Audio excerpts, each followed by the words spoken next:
Hello, xin chào các bạn đã quay trở lại với review 5 phút. Trong giới tu tiên, có một thiếu niên bước ra từ đại hoang, dùng một hạt bụi có thể lấp biển, một ngọn cỏ đủ để chém hết nhật nguyệt tinh thần. Y búng tay một cái khiến thiên địa đảo lộn, quân hung nổi dậy, chư thánh tranh bá, vạn tộc sát sinh, đó là truyền thuyết kể về Hoang Thiên Đế. Bạn có biết, từ một cậu bé yếu ớt bị cướp đi trí tôn cốt cho đến khi trở thành Hoang Thiên Đế uy chấn thiên hạ thì Thạch Hạo đã phải trải qua những gì chưa? Nếu tò mò thì ngay bây giờ hãy cùng mình tìm hiểu nhé! Mở đầu bộ phim là bối cảnh hoàng tộc của Thạch Quốc ở hạ giới. Khi đó, Thạch Hạo còn là một đứa bé sinh ra đã mang trong mình trí tôn cốt, người được định sẵn sau này sẽ trở thành cường giả trí tôn. Thế nhưng biến cố ập đến, Thạch Hạo suýt nữa mất mạng bởi mẫu thân của sư huynh Thạch Nghị đã nổi lòng tham cướp đi trí tôn cốt của hắn. Rất may, trải qua quá trình thập tử nhất sinh thì Thạch Hạo đã được đưa đến Thạch Thôn nuôi dưỡng. Đến khi bước vào thời niên thiếu, anh ấy đã bước ra ngắm nhìn thế giới mới từ đại hoang. Lúc bấy giờ, vượt qua nhiều gian truân trong quá trình trưởng thành, Thạch Hạo đã lập ra nhiều kỳ tích và hạ sát được Thạch Nghị tại hư thần giới. Sau khi báo thù thành công, hắn đánh bại Tam Giáo và kế thừa ngôi vị Thạch Hoàng.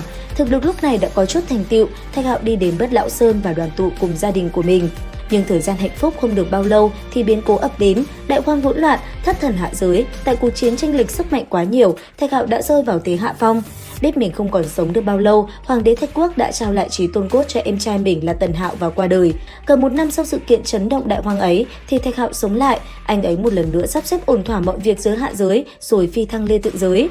Khi đặt chân đến đây, Thạch Hạo lấy bí danh là Hoang đi chinh chiến các cao thủ thượng giới và được trao tặng danh hiệu tiên cổ đệ nhất nhân.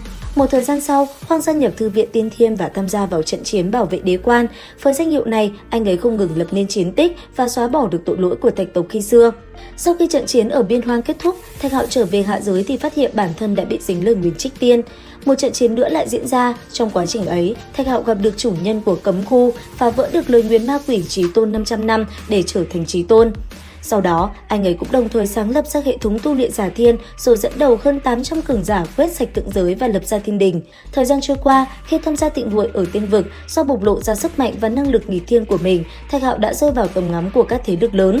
Đỉnh điểm là không lâu sau, anh ấy đã bị Tiên Vương Ngao Thịnh ám sát. Trận đại chiến khi ấy cũng khiến cho Thạch Hạo suýt chút nữa mất mạng. Trải qua 9 kiếp hồng trần, đạt được quả vị chân tiên, khi một tiên nguyên thần thức tỉnh, Thạch Hạo luyện chế hoang tháp và con đường thành tiên để tiến vào tiên vực. Bắt đầu hành trình mới tại tiên vực, khi chứng kiến phân thân của Gia Gia mình biến mất, Thạch Hạo đã bị kích thích khiến 10 nguyên thần của dấu ấn luân hồi hợp nhất.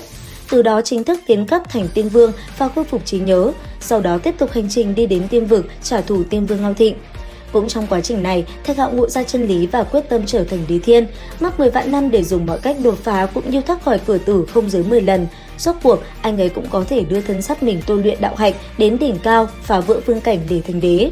Tuy nhiên, sau trận chiến kinh thiên động địa tại dị vực, khắp tiên vực và thiên đình bị tổn thất nặng nề, Hoàng quyết định một mình tuyên chiến với hắc giới.